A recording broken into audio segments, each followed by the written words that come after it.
Իսկ դու արդեն որոշել ես, թե որ երկրներ պիտի այցելես 2025 թվականին։ Եթե դու էլ ես հոգնել օրեր շարունակ հարցումների անպատասխան մնալուց, դիմիր Travel with N տուրիստական գործակալություն, սպասեցնել չեն տա, անմիջապես կստանաս լավագույն առաջարկները, տուրփաթեթներ, ավիատոմսեր, հյուրանոցների լայն ընտրանի, էքսկուրսիաներ, սոցփաթեթի սպասարկում եւ ամենակարևորը 24/7 ձևաչափով բարեհամբույր սպասարկում։ Travel with N 095 89 20 48 Բարև ձեզ արգելի հետևորդներ, մենք շարունակում ենք կարևորագույն թեմաների քննարկումները, այս բան ես զրուցում եմ Հայաստան շարժման ներկայացուցիչ քաղաքագետ Տերենիկ Մալխասյանի հետ, շնորհակալ եմ Տերենիկ շնորհակալ հրավերի համար։ Տեսեք, երեք Հայաստան ժամանեց Ռուսաստանի արտգործնախարար Սերգեյ Լավրովը, պետք է նկատել, որ սա երկար ինչ-որ պաուզայից հետո, դադարից հետո առաջինն էսպես բարձր մակարդակի այցելությունն է Հայաստան, նկատենք նա, որ Նիկոլ Փաշինյանի իշխանության գալուց հետո նախագահ Պուտինը որևէ անգամ պաշտոնական այցով կամ պետական այցով չի եկել Հայաստան, միայն աշխատանքային այց է եղել ԵԱՏՄ-ի հետ կապված, չնայած նրան, որ այս իշխանությունները տարբեր անգամներ հայտարարել են, որ գարնանը, աշնանը, ձմռանը Պուտինը կգա Հայաստան, բայց ակնհայտ է, որ Ռուսաստանի Դաշնության նախագահ չի կարող գալ հյուր մի երկրի ղեկավարի, որը հնարավոր բոլոր ձևերով հակառուսականության այսպես օջախներում կենտրոնում է։ Հիմա Լավրովի այցը եկավ եւ Նիկոլ Փաշինյանի սատելիտները որոշել էին դիմավորել նրան նախագահ Պուտինի նկարներով կոլաժային որպես արևմտամետները։ Այո, նրանք ովքեր թուրքերի հետ բարեկամության այսպես ճատագովներ են։ Եվ շատ վիրավորական այսպես պաստառներով, դա արվեց իշխանության թողտվությամբ, որովհետև այնտեղ ես տեսա օդանավակայանի ճանապարհին միտեղ այդ պաստառը այնպես էին փակցրել, դա այդտեղ մի քանի ժամվա աշխատանք էր պետք եւ եթե ոստիկանությունը ցանկանար, ապա այդ պաստառները չէին լինի, ինչպես հաճախ ոստիկանությունը նաեւ հասկել են ոստիկանները, որ որպես խանգարող չլինի, բայց դե սրանք չէին կարող մի հիմարություն չանել, իրենք Պուտինի այսպես մարդասպան ձևակերպման պաստառներով դիմավորել էին Իրանի պաշտպանության նախարարին, այո, Իրանի պաշտպանության նախարարին, էլի ծուռ են կրակել, են սկեչի նման, որ ասում է, էլի ծուռ են կրակելու, հիմա էսա։ Սպասես այդ մարդկանցից։ Եվ ես կարծում եմ Իրանի պաշտպանության նախարարը ապշել է այդ պատկերից, նախ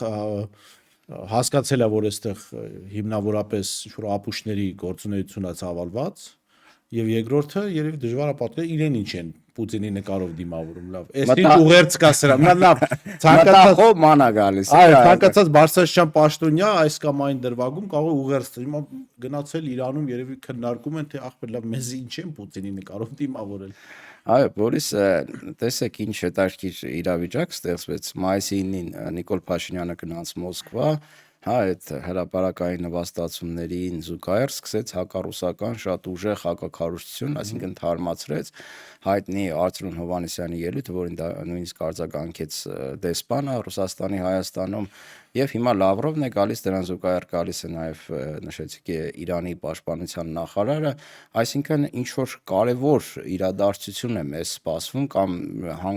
հանգրվանային իրավիճակում են գտնվում եւ այդ ամեն ինչը քննարկելու հասկանալու փոխարեն մենք քննարկում ենք, ասենք, այդ Բաբաջանյանների նմանատիպ անձանց ինչ որ ակցիաներ կամ Աննա Հակոբյանի վիրավորական կիսահայոախառը քննարկումները, տեսեք, այդ մարդիկ, ովքեր նման ակցիաներ են կազմակերպում, ես համոզված եմ, որ ասենք, եթե Էրդողանը մի օր որոշի գալ Հայաստան, իրենք դիմավորելու են բարիկալուստ Էրդողան, բարիկալուստ բարեկամ թուրքեր, նման պաստառներով են իրենք դիմավորելու։ Ես պատահական չասեցի, չնայած դա իմ հեղինակային չէ։ Գյուլի գալու ժամանակ այդ թվում Նիկոլ Փաշինյանի թերթը հայկական ժամանակը առաջին էջը զարթերել էին բարի գալուստ պարոն նախագահ գրառում։ Նույնը անելու են այս դեպքում արդեն Դե ասենք որ այդ Գյուլին պաստառներով էին տես դիմավորում Էրդողանը որ եկավ ինձ թվում է ծնկաճուղ ծաղիկներով, այո, բոլոր հնարավոր այդ հարգանքի ատրիբուտներով դիմավորելու են իրենք թուրքերին, նաև այդ արևմտամետ թուրքամետ արևմտամետ կոչվածները բազմաթիվ անգամներ խոսել ենք, որ ինչքան բարդացնում ես Ռուսաստանի հետ հարաբերությունները, այսի ծանր վիճակում առավել եւս,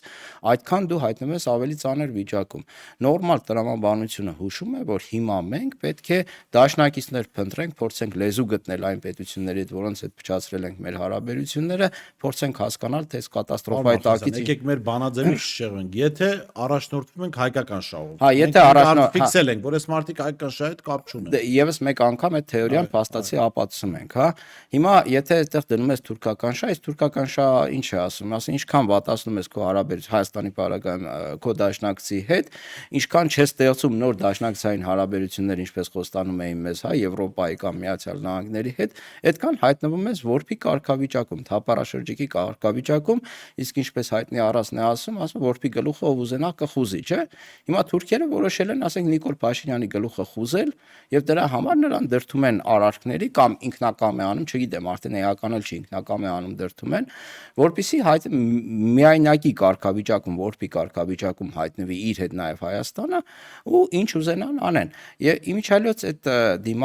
Լավրովին այդ պաստառներով դիմավորողներին որոնք ըստ էության թուրքերին էստի համեցեք եք անում, որովհետև այս իրավիճակում հակառուսական նման անտակտ քարոզությունը դա հավասար է թրքամետության, նույնիսկ չի էլ քնա աքսիոմա է դա, հա,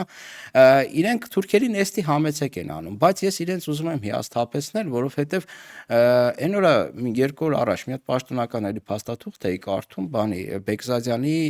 նոտան ուղված թուրքերին 21 թվականին, ինչ է ասում, ինչից է բողոքում, էլի, ասում է մեր կոմունիստները, բոլշևիկները, հա, թուրքերը որ գրավեցին այդ Ալեքսանդրապոլը, բանով էին դիմավորում, էլի, դրոշներով դիմավորեցին, աղուհացով, բերեցին, ասում է,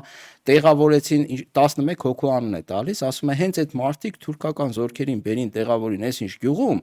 հետո այդ տեղավորելուց անմիջապես հետո այդ 11-ին էլ գնդակահարում են։ Հասկանում եք, չէ, այսինքն թուրքերի համար իրանք հիմա պիտանի գործիք են, բայց հանկարծ Աստված մի արած թե թուրքերը հայտնվեցին այստեղ, առաջինը իրանց նման բութ անպիտան գործիքներից են ազատվելու։ Հետևաբար պետք է թուրքերը հիմար չեն դավաճաններին հանդուրժեն։ Անպիտան օգտագործված համապատասխան իրեն դառնում իրենք, որոնք արդեն թուրքերի հայտնվելու դեպքում դառնում են ուղղակի անպիտան, այսինքն տրոյական ձիու կարգավիճակում արդեն արել են ինչ որ պետք է անեն, հետևաբար ասենք ավելնորդ ուտող բերան, ես չեմ կարծում այդպես են մտածում, թուրքերը հիմա մտածում են, ասում են լավ ընկեր,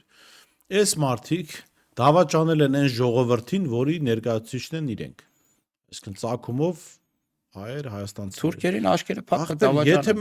եթե մեզ դավաճանելու հերթը գա աշկերը ես բաժակ մաքուր ջուր խմելու նման մի բան կդավաճանեն գնա գալիս եմ ու կապ չունի ում են դրա համար ես կարծում թուրքերը իրենց համար դավաճանություն անողներին վերաբերում են որպես հիվանդության օջախ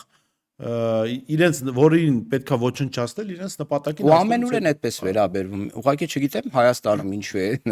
այդ մարտիկ ասենք այդպես հանրային հեռուստատե ընկերություններից եթերներից վայր չեն իջնում բայց ամենուր այդ վիճակն է այսինքն չկա այդպիսի երկիր որտեղ ողջունվի դավաճանությունը Հայաստանը երևի բացառիկ Հայաստանը այս ժամանակահատվածում երևի այդ առումով բացառիկ օրինակ է որ խիստ ողջունվում է դավաճանական գործողությունները։ Դավաճանական հայ ժողովրդի նկատմամբ իրանց տեսակետից մի քիչ այլ է ստացվում։ Ես կարծում եմ շաբաթվա ավարտին կամ եկող շաբաթվա սկզբին մենք կքննարկենք բովանդակային այցերի բովանդակությունը եւ պաշտպանության նախարարի Իրանի եւ Լավրովի այս բան հատկապես Լավրովի այցի մասին շատ բան հայտնի չէ ինչ որտեվ արտգործնախարարությունը հայտնի չէ դրա համար բովանդակային իմաստով քննարկելու բան էլ չկա լավ հիմա գանք նրան որ փաստորեն մենք ունենք ծուռ հայլիների իրականություն հա ինչու եմ սա ասում որտեվ այդ թրքամետ արևմտամետները հայտարարում են հետևյալ նրանցից ամենաակտիվը բանի Բիժու Արամը հայտարարում է ասում է մեզ համար Հայաստանի ինքնիշխանությունը կարմիր գիծ է որը մենք թույլ չենք տա որևէ մեկին հատել։ Այսինքն ուղիղ հակառակն է Եվ իր ասածները։ շարունակեմ, եւ պնդում է, որ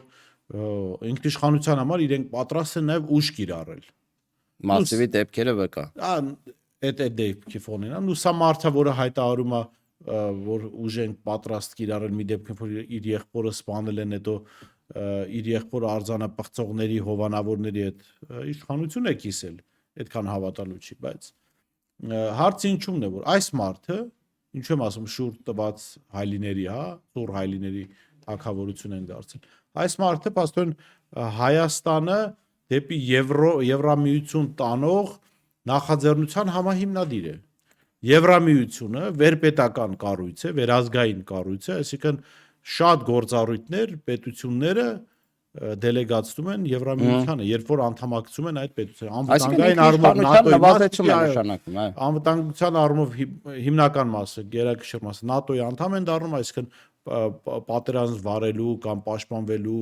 ինքնուրույն որոշումներ չեն կարող եվրոպական գուբերնիա են դառնում, կոպիտ ասած։ Հա, այսինքն սրանք ինքնիշխանությունը հասկանում են եվրոպական գուբերնիայի։ Այո, միանշանակ։ Իրենց մոտ այդ ընկալումն է։ Իրենք խնդիրը գիտեք։ Այսինքն Արամ Զավենիչը ու այդ թրքահապատակները բան են անում, ինձ թվում է ինքնիշխանությունը ուտելու պրոպորցիայով են չափում։ Եթե Եվրոպայում շատ կարող են ուտել, ուրեմն ինքնիշխան են։ Այնտեղ ավելի կուշտ են։ Կարող կարող, չէ, բայց դա փաստ չի, էլի։ Իրենք ժողովրդին համոզում են, որ ժողովուրդ արեք եվրոպական գուբերնիա դառնանք, բայց այնտեղ, ասենք, եվրոպական երշիկ կուտենք, օրինակ, էլի, ասենք, այս ռուսական երշիկը չենք ուտի։ Մոտավորապես այդ թեզերով են փորձում ժողովրդին համոզել։ Եվ հետո այդ նախաձեռնությունը, ես կարծում եմ նախաձեռնությունը նաև անձնական մոտիվացիաներ, նախաձեռնության շատ անդամներ սեռական ոչ բնական կողմնորոշում ունեն, իսկ Եվրոպայում դա թույլատրված է։ Ոչ թե թույլատրվում է, այլ ողջունվում է։ Եվ եթե մենք որ գնանք Եվրոպա, այդ նախաձեռնության մի քանի անդամներ գուցե միասին նաև ամուսնանան, նո այդ արդեն իրենց տեղաշորի մեջ չմտնենք։ Չէ, ուզում մտնել, հատկապես մտնելու բանել չի։ Հա, դա հաճ բան է, բայց չէ, ուզում ասեմ նաև կարող է անձնական մոտիվացիաներ լինել, որտեղ դա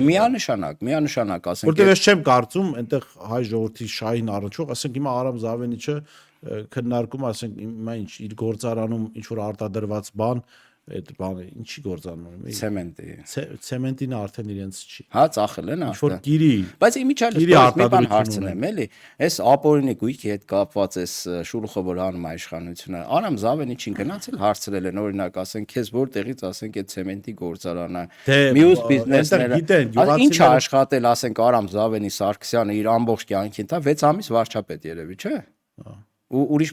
պաշտոն երևի չի զբաղվել։ Դա այդ ցեմենտի գործարանը պապենական ժառանգություն է։ Ո՞ր պապից է ստացել։ Նիկոլայի ժամանակվանից հələ հա, ուղղակի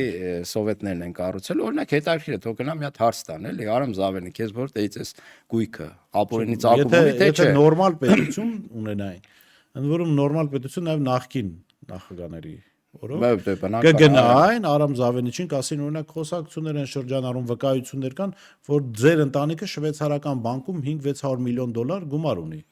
Որտեղից է այդ գումարը, որ այդքան թալանի հետ կապ չեք ունեցել,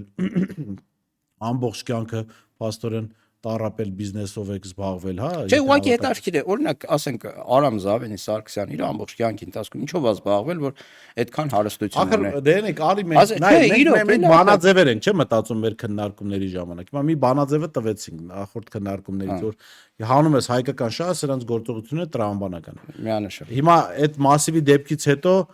ես նոր բանաձև առաջարկեցի, ես չեմ չգիտեմ հիշում ես թե չէ մենք դեմ ենք այն բռնությանը որը մենք չենք այո սա նոր բանաձև է հիմա ես նոր բանաձև եմ առաջարկում ապօրինի է այն գույքը որը մերը չէ հա մնացած բոլոր գույքերը թե մերն ախպեր ո՞ս կրա ապօրինի լինի բոլորին օրենք այդպիսի մի ասացված կա, հա, թշնամիներին օրենք մեզ, չգիտեմ ինչ, այդպիսի մի, եթե լավ չեմ հիշում, հա, մոտավորապես այդ սկզբունքն է, ու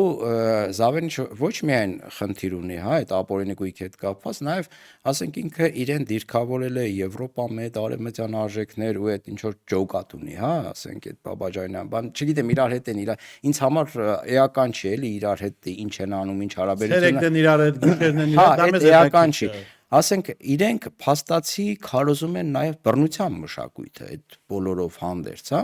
եթե քո ասացի նման, հա, եթե բռնությունը մեր նկատմամբ չի կիրառվում, մենք ենք կիրառում, ուրեմն գեներալ Մանվելին մի անգամ հարցրել էին, ես այդ տեսանյութը միջև հիշում եմ, թե պարոն գեներալ, ինչպես եք վերաբերվում բռնությանը, ասաց բռնությանը շատ վատ եմ վերաբերվում, որ բռնություն եմ տենում, ուզում եմ սիլով տամ բերվի։ հիմա իրացնա։ Իրանք այո։ Ու ասենք եվրոպական արժեքներ քարոզող քաղաքական ուժի առանցքային դեմքերը իրենք քարոզում են բռնություն ու դրանից հետո ես այդ մարդկանց նույն այդ Արամ Զավենի Սարգսյանին տեսա եվրոպական օրեր ինչ որ տենց միջոցառում էր, հա, հավաքել էին այդ ամբողջ հիմնականում հա այդ թրկամետ թեզերը տարածողներին Եվրամիության դեսպաններ այնտեղ ելույթ ունենում է Արամ Զավենի Սարգսյանը կանգնած էր։ Հիմա ես հարց եմ տալիս եվրոպական իրական արժեքները այդքան ոտնահարող, վարկաբեկող, քաղաքական ուժերին հավաքել ու համարել ցույց տալ, որ իրենք եվրոպամետ են, դա եվրոպական շահերին վնաս է թե վնաս չի։ Օրինակ, եթե ասենք ես ռուսական կողմը լինեի, ես կֆինանսավորեի նույն Խզմալյանին, Արամ Զավենի Սարգսյանին, մնացած Բաբաջանյան մնացածին Չգիտեմ, օրինակ ես տրամաբանությունն եմ ասում, այդ մարդկանցից ավել արևմտամետությունը Դրանց որ նայում ես Եվրոպայից փախնել է գալիս է։ Այդքան վարկաբեկել հնարավոր չի, էլի հասկանում եք, այդ մարդիկ իրենց գործունեությամբ եվրոպական արժեքները, արևմտամետությունը հասցրել են ասֆալտի մակարդակի։ Ես կարծում եմ Եվրոպայում էլ այդ մակարդակի կա։ Գոնե ես չգիտեմ նախկինում ինչպես է։ Չէ, մենք արժեքների մասին ենք խոսում, մեզ հետաքրքիր չէ Եվրոպայում ինչ։ Չէ, արի արժեքների մասին խոսենք, ընդ որում քաղաքական մարդու իրավունքների տեսանյութ։ Ռումինիայում մարդը ընտրվում է նախագահ, ասում են դու չես ընտրվել։ Մոլդովայում նույնը մենք գոյտևը տեսնում ենք ռուսական հետք։ Նո Մարին Լեպենը Ֆրանսիայում լուրջ ձայներ ունի եւ առաջկա ընտրություններում ամենայն հավանականությամբ կարող է ընտրվել, որոշում ենք ասում դու չես կարող մասնակցել նախագահական ընտրություններին, որովհետեւ չգիտեմ ուզում եմ ասել անասնաֆերմայի բաներից է, ասում է բոլոր կենդանիները հավասար են, բայց որոշ կենդանիներ ավելի հավասար են։ Հիմա նույնն է նրա մասին էր հարգել Լերենիկ, որ այսօրվա Եվրոպան հենց շատ համարժեք է Արամ Զավենովնային Չէ, ես բան չունեմ ասելու իրենց առումով։ Ես մաքուր արժեքների մասին եմ խոսում, հա, այդ լուսավորության գաղափարախոսությունը, որ եղավ։ Կարելի է ասել, որ այդ եվրոպական ենք ասում, բայց դրանք համեմատական արժեքներ են, հա, նորմալ հարաբերություններ կառուցելու, ասենք խոսեցինք այնժամ, չստելու, չկեղծելու, ես չանելու, ինչ բռնություն չկիրառելու, այդ արժեքների մասին ենք խոսում։ Դրել ենք եվրոպական արժեքներ։ Եվրոպական էլ չօգտագործենք։ Համամարտկային արժեքներ, հա, այդ արժեքներ, որտեղ Եվրոպականում դրա տակը բան չի մնացել։ Չէ, Եվրոպան արդեն այն Եվրոպան չի, էլի ինչ մենք պատկերացնում ենք, այսինքն այնտեղ քաղաքակրթական լուրջ ճգնաժամ է, բայց Աստված իրենց հետ իրենց խնդիրները կլուծեն, էլի։ Այ մեր խնդիրներն է, որ մենք ըստ էության չենք կարողանում լուծել այս իրավիճակում ու հիմա նստած քննարկում ենք այդ ազդեցության թուրքական ազդեցության գործակալների, չգիտեմ, ակցիաները, ասածները եւ այլն, դե մեր պարտներ մի անգամ նշեցի, այս էլ մեր խրամատն է ինֆորմացիոն, մեր պարտականություն մեր մասով հանրությանը որոշակի փակագծեր բացենք, ներկայացնենք տրամաբանությունը եւ այլն, եւ դա պետք է արվի, բայց ընդհանուր առմամբ մենք հայտնվել ենք մի հատ ճգնաժամային իրավիճակում, որ էլի նշեմ, հա, Լավրովի այդ, չգիտեմ,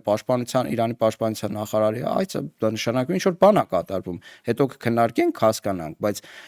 իրոք մենք հայտնվել ենք շատ այսպես դաժան իրավիճակում ու նույնիսկ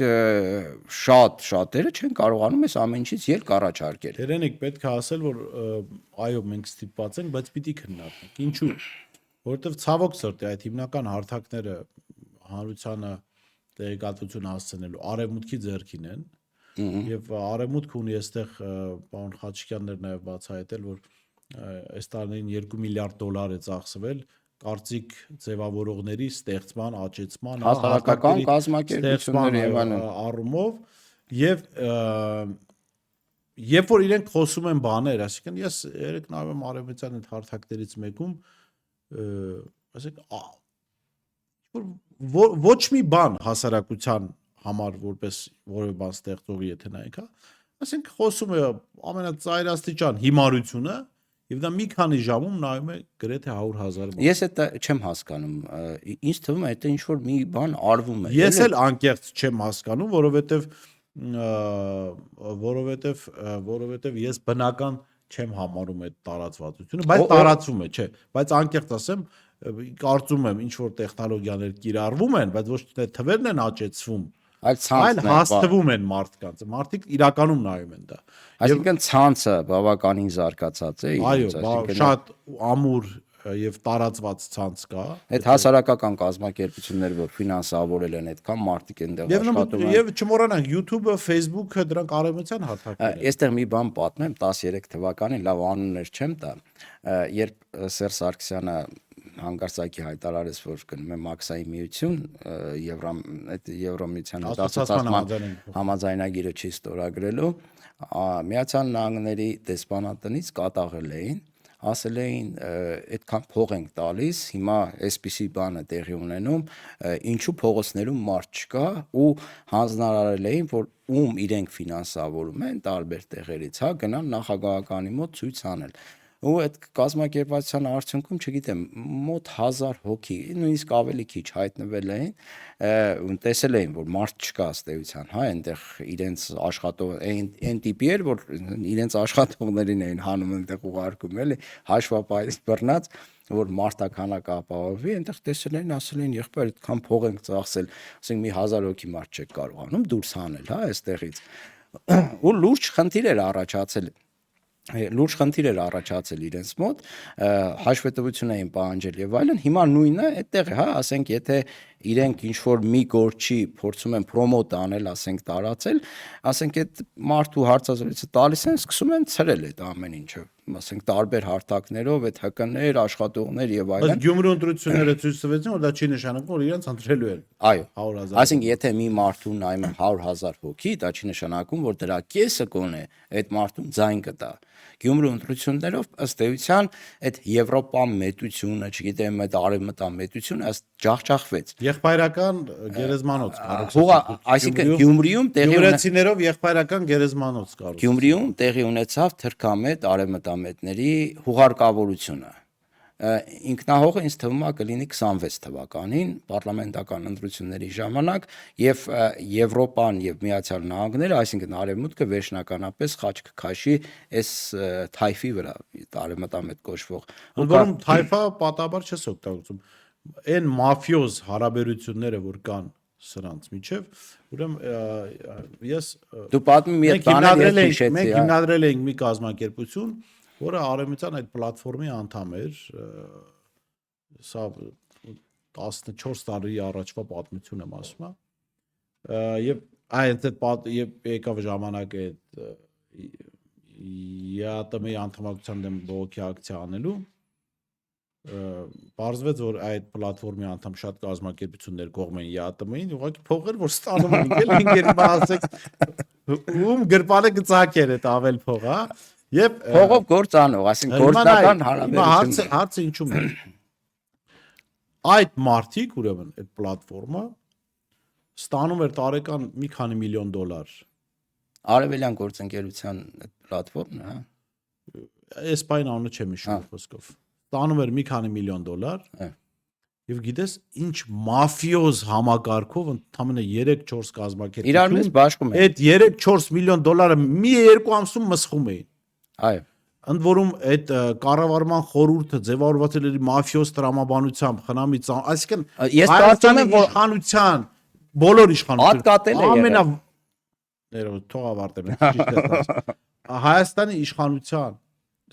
բոլոր իշխանությունների ամենավատ որակները կոռուպցիա, ատկատ,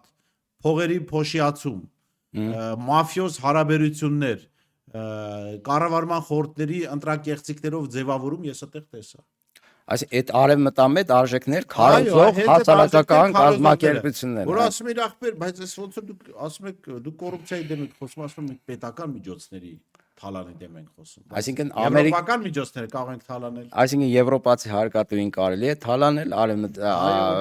Միացյալ Նահանգների հարկատուին կարելի է 18 թվականին երբ որ եկավ, դրանցից շատերը հայտնվեցին իշխանության, բարձր որ հայկական միջոցներն էլ կարելի է թալանել, ուղղակի հասանելի չէր իրեն։ Հիմա քանի միլիոն դրամների գրանտներ են ստանում այդ հասարակական կազմակերպությունները, Կոնգո կոչվածները, իրենց մերձիշխանական, որ դառան արդեն իշխանապաշտպաններ այդ նույն իրավապաշտպան կոչվածները, այսինքն հիմա էլ անցել են հայ արկատուներին թալանելու, այն ժամանակ իշխանություն Որ ես այն կոռուպցիոն, մաֆիոզ, հանցավոր մթնոլորտը ես իդեպ այդ ամեն ինչը տեսնելուց հետո հեռացա մեր դուրս եկա մեր կազմակերպությունը այդ process-ներից, բայց այն ինչ որ տեսել ենք այդտեղ, ես ձեզ անկեղծ եմ ասում, ամենակոռումպացված չինովնիկներին, որոնց մասին մենք պատկեր, ասենք Գագիկ Խաչատրյանը լավ։ Կոռուպցիայի մոնումենտն է, չէ՞։ Դրանք Գագիկ Խաչատրյանին կտանեին ծով, ծարավ չէին բերի, այդ աղի ջուրը խմել կտային, նոր կբերին, այդ մարդը ճամփից կմեռներ։ Մի բան էլ ես ավելացնեմ այդ արժեքային կոգնիտիվ դիսոնանսի առումով, հա, մի բան ասում եմ, մի բան անում են, ժողովուրդն էլ նայում զարմանում է։ Ուրեմն այդ ստրուկտուրաներում այդ արևմուտքից գրանտ ստացող կազմակերպություններ կան, ասենք լրատվական մեդիա եւ այլն։ Բորիս, գիտես որ այնտեղ այն black list կոչված կա, յուրաքանչյուր լրատվական միջոց էլ ինձ թվում է ունի, հա, այդ black list-ը սև ցուցակը, որ այս մարդուն հնարավոր չի կանչել, պետք չի կանչել։ Ուրեմն իրենց մոտ Հայաստանում երևի ամենամեծ black list-ն էր այդ բաները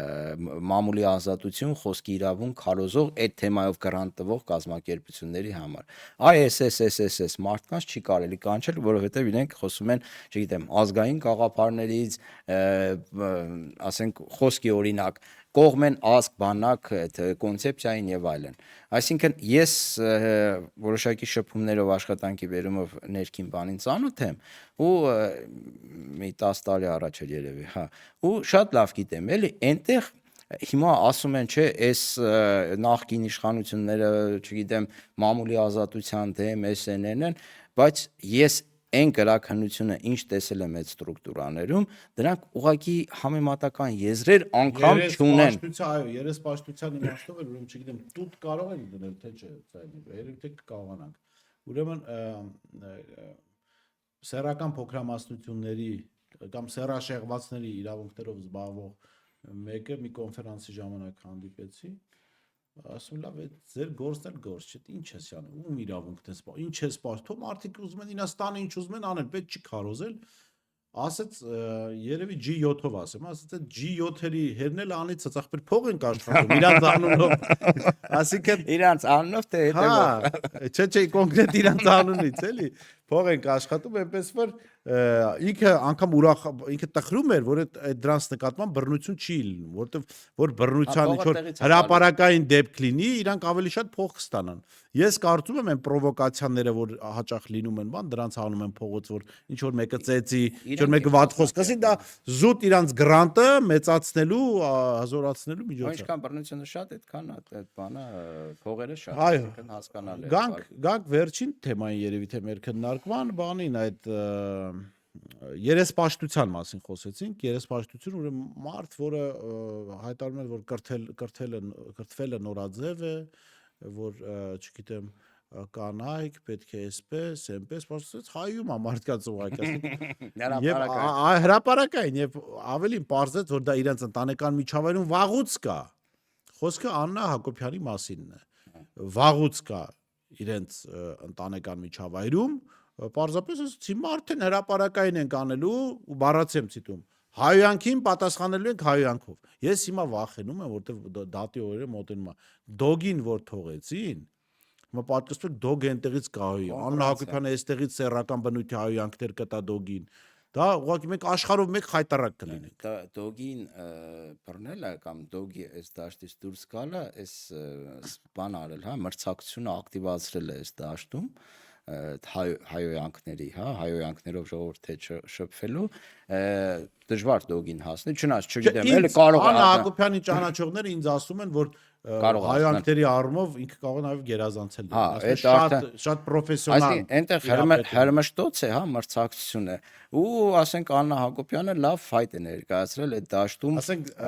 թայմինգը ճիշտ էլ ընտրել է, դոգը բանտում է, ինքը մտի այդ արանքում տեղվեց։ Բորիս հիմա ծիծաղում ենք, ծաղրում ենք, բայց իրականությունն է։ իրականությունը այն է, որ ասենք եթե այդ բառապաշարով երեխաները տան մեջ իրար հետ շփվեն, հաստատ կասես տան մեջ էլի հրապարակային չէ, հաստատ կասես չի կարելի, չէ նման բառեր օգտագործել։ Ասենք ու հետո տեսնում ես, որ երկրի ղեկավարի կինը ասենք, քաղաքացիական կինը հրապարակավ շփվում է այն բառապաշարով, որը նույնիսկ դու թույլ չես տա քո երեխան, ասենք տան մեջ օգտագործի, ասենք կճղայնանաս իր վրան ու հասկանում ես, որ դու շատ այդ բառը չօգտագործեմ, խեղճերի մեջ ես։ Ուրեմն սա այն ֆոնին, որ Նիկոլ Փաշինյանը բառացիորեն 2 շաբաթ առաջ կառավարության նիստերի ընթացքում քննարկում էր երեխաներին հայոյան չսովորեցնել։ Հիմա Նիկոլ ջան կլինի գնաս կնոջը սովորեցնես չհայոյել սկզբում։ Որովհետև գիտեք ինչ, Բորիս ոչ ինքն է սովորը Նիկոլին կարողացել կրթել, ոչ էլ Նիկոլը կարող է կնոջը արգելել հայոյել, չէ, նորը խոսում ենք, որ փաստացի ազատություն է, մարդ հա, այն մեկի վրա չեն կարողանում ըստ էության, ու այստեղ շատ կարևոր մի բան կա, իրենք անընդհատ որ ասում են կրթելը նորաձև է եւ այդ բառապաշարով են շփվում, ես վախենում եմ որ սրանք կրթված չլինեն, չէ, իրան կրթված դե այդ պարզ է, Նիկոլ Փաշինյանը նույնիսկ դիպլոմ չուներ, հա։ Չէ, եթե Աննան էս գիրքա կարդացել sense հայոյանքներ գիտի, բա որ կարդացած չլներ։ Խնդիրը գիտեք որն է, եթե իրենք որ մի բանի շատ են խոսում, ուրեմն այդ ոլորտի վրա աղետ է գալու, միանշանակ կրթության ոլորտի։ Ու ես անհանգստանում եմ, որ իրենք նման բան են անում։ Այն օրը կարդացի, որ հանրապետությունում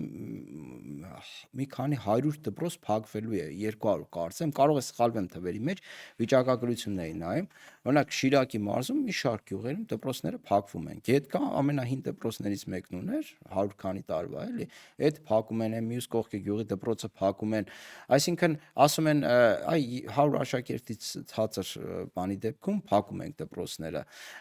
Ու այստեղ հարց է առաջանում, այսինքն կարող է մի օր որոշեն բոլոր դպրոցները Հայաստանում փակեն ու ատեստատ համարվի Աննա Հակոբյանի կրթելը նորաձև է այդ սեմինարների մասնակցել, ասենք ձեր արդյունը ձեր մարզից արդյունը արդեն ստացել է այդ ատեստատ։ Հա, всё, հերիք է, այսինքն կարող ես դրանով ասենք դիմել բու ընդունվելու համար։ Բուհում էլ ասենք մի քիչ երկար է։ Արդեն Նիկոլի ատեստատը պետք է ունենաս։ Նիկոլի ու Աննայի երևի երկուսով, եթե տվել չէ, փաստացի ես մի բան եմ ուզում ճշտել, քանի որ Աննա Հակոբյանը մտել է մաֆիոզ տրամաբանության մեջ, հայոյանքին հայոյանքով ենք պատասխանելու, հա։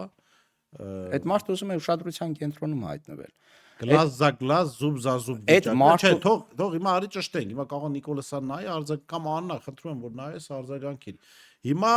ասենք Աննան հայում է որևէ մեկին։ Այդ մարդը հարց ունի բարձաբանելու։ Տրամաբանությամբ մի քիչ Աննային կանչի թողմախի գերեզմաններ, թե Նիկոլին։ Երկուսին։ Չէ, բայց Նիկոլը չի հայել։ Օրինակ, տես Սարիկ Մինաս։ Չէ, Նիկոլը չի հայել մեկ եւ Նիկոլը իր ամուսինը չի թղթերով։ Հա, բայց քաղաքացիական ամուսինն է, չէ։ Օրինակ ՀՊ-ում այդ պրակտիկա կա գենդերային հավասարություն։ Չէ, պրակտիկան կա այդ հարաբերություններ բարձելու առումով, հա։ Միկին Սարիկ Մինասյանին հայոյել էր, ամուսին ուներ կանչել հարաբերությունները բարձելու համար։ Իրենք ասում են, հա, Սարիկ Մինասյանը։ Սարիկ Մինասյան անկեղծ ասեմ, գոնե շուտ տղամարդավարի մի քիչ։ Դե մենք էլ հո եթե Աննա Հակոբյանը հայոյի հո չենք ասի, Աննա Հակոբյանին կանչենք, ասենք գենդերային հավասարություն է։ Հա, բայց մեր մոտ այդ հավասարությունով իմ հետ հարց ունես, կգաս իմ հետ կխոսես։ Հիմա ես խնդրում եմ Աննա Հակոբյանին բարձաբանել այս վիճակը։ Եթե կոնֆլիկտային վիճակ առաջանա ձեզ հետ, ում ենք կանչում թողմախի գերեզմաններ, ձեզ թե ամուսնուն։ Դու քաղաքացիական ներողություն, ես ներողություն եմ ուզում, դու քաղաքացիական։ Այդ հարցին իրենք պետք է պատասխանեն, չէ՞, մենք։ Դե հա, ես կարծում եմ, որ ճշտենք, ասենք, որովհետև ինքը չափերն անցնում է։ Օրինակ, ասենք, վերցնում է կորած մի գործիչ էլ ամոթ է այդ մարդուն ասել, հա, ասենք թեկուզ հանրապետականի շիգրիմ Ռազիկ, ոչինչ չգիտեմ։ Այդ մարդկանց արձագանք, այդ մարդկանց իրաց տանեցիք իսկի չեն արձագանքում։ Դու ինչ ես արձագանքում։ Գիտեք ինչ է անում։ Իջնում ես այդ մակարդակի։ Չէ, ինքը շատ հստակ խնդիր է լուծում։ Ուշադրության կենտրոնում հայտնվելու ինչ-ինչ քաղաքական նպատակներով, արդեն դա հստակ է։ Ինքը որ տենց հատատ դնում է, հետաքրքրություն է առաջացնում հասարակության մեջ, օրինակ, ասենք մտնենք նայենք, թե Աննան այսօր ում է հայոյել, չէ՞, բնական է։ Դե հա, մարդիկ ոնց են դոգի եթերներն ասում, Նու, որ հա։ դոգի այսօր ում է քրֆա։ Նույն տրամաբանից, հո պատահական դոգի հետ համեմատությունը չի գնում այստեղ տրամաբանական բանի շրջանակներ։ Մտնում նայում ես ամեն օր, ասենք այսօր ում հայոյեց, ինչ ասեց եւ այլն։ Երկրորդ այդ ում որ արձագանքում է, հա, այդ մարդիկ էլի սկսում են իրեն արձագանքել, չէ՞, բնական է, ասենք քո անունը, եթե ասենք հիմա Ծննդի առաջան։ հա, մեր մասին խոսի, մենք դնելու ենք էլի իր մասին խոսենք ու այդպես շարունակ, այսինքն ինքը ստեղծում է մի հատ հետաքրքրասիրության ֆոն իր շրջանակներում ու դա արվում է հստակ քաղաքական նպատակներով, ինձ թվում է 26 թվականի հետ կապված։ եմ այդ իմաստով։ Ասեմ ինչի, որտեվ երեք մենք հարցում էինք իրականացրել եւ մի քանի քաղաքացիներ ուղղակի սեռական բնույթի հայոյանքներ էին տվել անհագ։ Ես խնդրեցի կտրել այդ հատվածը։ Ինչի։ Որտեվ ասի պատկերացրեք, դե վստահ եմ, որ Աննան սրան սեռական բնույթի հայոյանքով է պատասխանելու, ասելա, չէ, հայոյանքին հայոյան։ Ասի աշխարհում ուղղակի խայտարակ կլինենք։ Չէ, մենք արդեն եղել ենք խայտարակ, չէ։ Դա արդեն ուրիշ լեվելի իջտեն գետնի տակ, էլի, ասենք պատկերացրեք, տանում են աշխարհում թարգմանում են, նո ասում են տարածաշրջան, Տրամպն ասում է, խնդրում Հարավային Կովկասի մասին տեղեկություններ, այդ երեք պետությունն ասում են, ու Վրաստանի վարչապետը ասաց, որ տնտեսական խնդիրներ կան Ռուսաստանի հետ, ճանապարհների հարցն են քննարկում, ու Ադրբեջանը զորավարություններ անցկացրել Իրանի հետ, նախագահը ասաց, որ մենք եղբայրական պետություն ենք, Հայաստանի մասին, Հայաստան վարչապետի կինը Աննա Հակոբյանը սեռական բնույթի հայոյանքներ էր տվել քաղաքացիներին։ Իշխանությունը պայելու շրջանակն է։ Չէ, Տրամպը երևի հրաժարական կտակ, ասի զուտ այտենց զեկույցներ չլսելու համար, ես էլ չեմ ուզում լինել Ամերիկայի նախագահ։ Այդպես էլ կարելի է փաստորեն իշխանության մեջ լինել ու նման բան անել, այդ հարցը իրենց կտան, կարող է օրինակը նաև վարակիչ լինի իրենց համար, մարդես հնարավոր է, բայց պետք է հասկանալ ինչու են անում այդ ամեն ինչը, էլ եմ ասում, սա ես հասկանում եմ, որ իրենք ուզում են հանրային դաշտում ատելության մթնոլորտը խորացնել, որտեղ ատելությունը իրանց սնուցող միակ աղբյուրն է։ Դրանով 7 տարի իրենք զբաղվում են, շատ հաջողությամբ են զբաղվում, բացի դրանից իրենց խնդիրը մնալ ամեն ժամյա, ամենօրյա ուշադրության կենտրոնում ռեկլամային բան կա, հա, այդ ամեն ինչը արված է մարքեթինգի տեսանկյունից, ասենք, եթե դու գազավորված ըմպելիք չես խմում, բայց մի օր որոշել ես խմես, մտնում ես խանութ, որն ես առնում, այսինքն մտածում ես, որի մասին շատ լսել ես, այդ մեկն էլ առնում ես, չէ, հիմա իրենց խնդիրը մարդուկին կամ չգիտեմ մարդով, իրենց խնդիրը մնալ հանրային ուշադրության կենտրոնում, իշխանությունը պահել, հնարավորինս երկար ու 26 թվականի հետ կապված ինչ-ինչ խնդիրներ տալ լուծել ու գիտեք Բորիս ինչն է հետաքրքիր, որ իրենք ըստ էության իշխանության պահելու հարց հիմա ընտանիքով են յոլատանում, այսինքն առաջ ֆեյքերն էին հայոյում, արդեն այդ ֆեյքերից էլ հույսերը, այսինքն արդյունավետ չի, էլի, արդեն ֆեյքի հայոյանքը ոչ մեկ բանի տեղ չի դնում։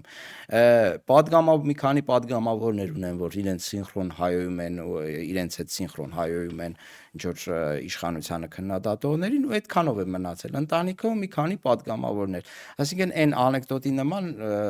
որ մեկը ստրիպտիզ կլուբ է բացում, ասում է, բան, հա, ինչ է կանելու սկզբի ժամանակները ոնց բան, ասում է դե ընտանիքով յոլա կտանենք, միջև ասենք հրավիրենք, հա, ուրիշների։ Հիմա իշխանություն պահելը իրենց մոտ արդեն դարել է ընտանեկան բիզնես, որովհետև իշխանությունը այս մարդկանց համար բիզնես է ըստ էության։ Ու այն կոռուպցիոն սխեմաները, որ մենք տեսնում ենք ակնհայտ, ինչի է Նիկոլ Փաշինյանը գրգռվում Անիֆի մասին հարց տալուց, որովհետև հասկանում են, որ այդտեղ խնդրեմ է, ու եթե սկսի բացահայտել, այսինքն լուրջ զբաղվել այդ գործով, սովետական մի հատ անեկդոտ կա, ասում է, կարևոր հետաքննության ժամանակ սեփական հետքի վրա դուրս չգալն է, էլի։ Հիմա որ այդ թելը քաշեն, կարող է իրենց հետքի վրա դուրս գան, այլ կոռուպցիոն տարբեր սխեմաների հետ կապված է ասֆալտի առումով, չգիտեմ, Անիֆը, մյուսը, համահայկական հիմնադրամը, ու դրա համար իրենք հիմա այս վիճակում են կատաղած, հասկանում են, որ ամեն րոպե կորցնում են իշխանությունը, հանրային լեգիտիմությունը, ինքը ինչ է ասել, որ ինձ ասենք ժողովուրդը պահանջի գնալ, ես կգնամ, իհարկե այդպես չի անի, դա հասկանալու է Նիկոլ Փաշինյանը ախր այստեղ էլ բանաձևերը չի։ Ես դեռ 2020 թվականի դեկտեմբերից ասել եմ, Նիկոլ Փաշինյանը որ ասում է ժողովուրդը կասի կգնամ, Դուք պետք է ճշտեք ով է իր համար ժողովուրդը, որտեվ ես վստահ եմ այդ ժողովուրդը Աննա Հակոբյանն է։ Էդ էլ կա, ես բան չունեմ ասելու, ասենք ինքը Որտեվ որ երբ որ մենք լսում ենք ժողովուրդ, մենք մտածում ենք նո Հայաստանի ժողովրդի բնակիչների մեծամասնությունն Չէ, կարող ասի 90%-ը, բայց արդեն այդ 90%-ին էլ է հասել Նիկոլ Փաշինյանի իր հակառեյտինգով։ միայն Աննա Հակոբյանը, այդ է։ Ու հետարքիրը որն է, որ Նիկոլ Փաշինյանի այդ խոսքերը, որ Հարություն Աշճան հակառակն է միշտ, հա, ինքը ինչ ասում է, Հարություն Աշճան հակառակը պետք է հասկանալ։ Հիշում եք 18 թիվն էր, որ մեկ է եկել կառավարության դուրներ ջարդում, ինչ էր անում, ուզում էր մտնել, լավ ասես թե կառավարության Իրանց դուրնա ջարդում են, խնդիր չկա։ Որից հիմա եթե մեկը փորձի, ասենք, հացով խփել կառավարության դռանը, քանի տարի կնստի, կամ տեսել եք այդ ժալյուզիները երկաթյա, որ փակել են կառավարության շքամուտքն, պարադներ շքամուտքերը, այսինքն որտեղից ուր է հասել, սա ցույց է տալիս, որ ինքը հետևողականորեն ամեն օր կորցնում է հանրային լեգիտիմությունը, իսկ դա շատ կարևոր գործոն է, ասենք, քաղաքագիտական ակսիոմայի իշխանությունը պահելու համար, ոստիկանական սվինները մնացել են, իրավապահ համակարգի Եվ ճաղավանդակները հանրային լեգիտիմություն չունի ու հասկանում են, որ խնդրեմ է։ Դրա համար իրենք սկսել են այդ հանրային ուշադրության կենտրոնում հայտնվել, ինչ որ իրենց ընդրազանգվածին, այն ինչ որ մնացել է մոբիլիզացնել ու հասկանան, թե ինչ են անում ու ում դեմքով են անում։ Շատ լավ, շնորհակալ եմ Լերենիկ, մենք դեռ սպասենք առաջիկայում Իրանի եւ իրանցի եւ ռուսաստանցի այդ նախարարների այցի բովանդակային քննարկում կունենանք։ Իհարկե չեն կարող այս թեմաները բաց թողնել։ Ես հուսամ Աննա Հակոբյանը կդադարեցնի հայոյել մարդկանց։ Ես էլ եմ։ Կոչ են կանում, որ հայոյելը նորաձև չէ, չեմ կարող ասել հարգելի Աննա Հակոբյան։ Եվ սա ամոթալի է։ Դուք կարող եք իհարկե հայոյել, դուք այնտեղ այսօր համացանցում կան կանայք, որոնք հայոյում են, սեռական բնույթի հայոյանքներ են նաև տալիս, բայց նրանք երկրի ղեկավարի, հա, կինը չեն եւ աշխարհում չեն ընկալվում որպես հայաստանցի կնոջ էտալոն, հա, կերպար եւ բարձրաստիճան պաշտոնյաներ չեն ընդունում, թե չէ այդպիսի հայուխ կանայք կան։ Ես այստեղ որ գնում եմ այս բանով գործարանայինով այդ ծերեթելիով գնում, այդպիսի շատ կանաց եմ տեսնում, բայց ինչու՞ միայն ծերեթելիով։ Իրանք պաշտոններ, չէ, այս կան, այդտեղ պարսկական մեքենաներ են շատ գնում գալ, այդտեղ կան կանայք, որոնք հայում են ու դու լսում ես։ Բայց իրանք պաշտոն կարգավիճակ չունեն։ Ինչքան իրենց աճակից ինչքան կանայք կան, որ այդպիսի հայոյանք ասում են, ոչ լսել ես, ոչ աղարել լսել, մոտավորապես այդ բառապաշարով էր հանրության հետ շփվում։ Դա էլ ֆանտազիայի հարց է։ Շնորհակալ եմ Դերենիկ։ Ես շեշտում զրուցում եմ Հայաստանի ներկայացուցիչ քաղաքագետ Դերենիկ Վալխասյանից, տեսություն կհանդիպենք։